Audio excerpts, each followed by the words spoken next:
Io da 10 anni imparto workshop fotografici, quasi tutti sono in America Latina, che considero la mia seconda patria.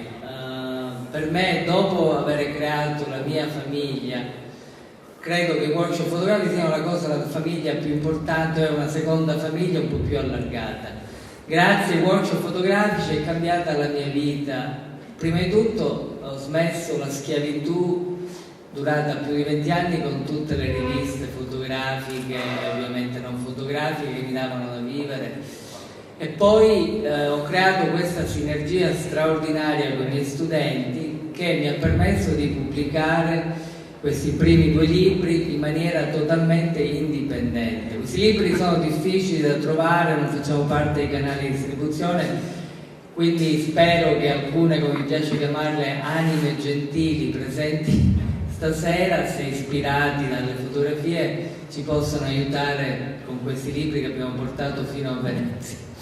I 2 audiovisivi sono diretti da Wanda La Cruz.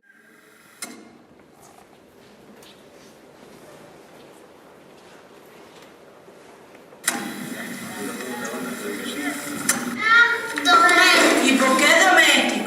¿Dónde vive la vaca? Vive cerca de los hombres. Porque vive cerca de quién? Del hombre. Del hombre. Muy bien. ¿Y esto qué cosa es? Un gallo. Un gallo. ¿A quién le gustaban los gallos? A José A Martí. José Martí. Muy bien. ¿Y qué tiene el gallo en su cuerpo? Plumas. Deja que hable tu amiguito. Ci sono solamente foto di sconosciuti che ho fotografato in giro per le strade di Cuba, ci sono foto appunto della mia famiglia, dei miei amici contadini, sono forse le persone che mi mancano maggiormente da quando sono andati via.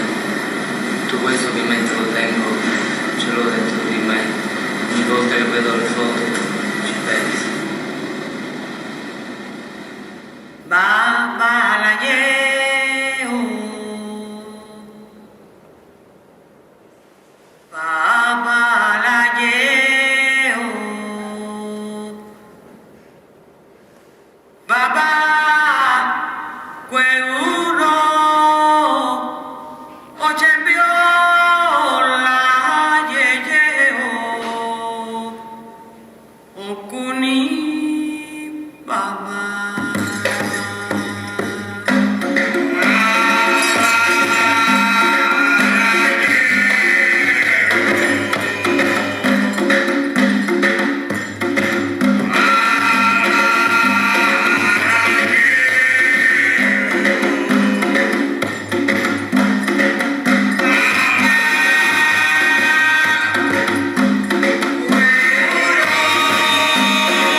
Generalmente quando fotografo sono interessato alla poesia della vita,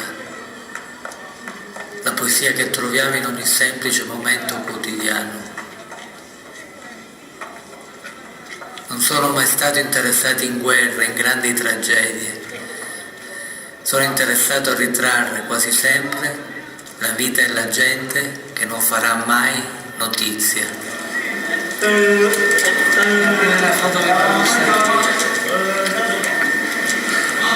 la caffettiera.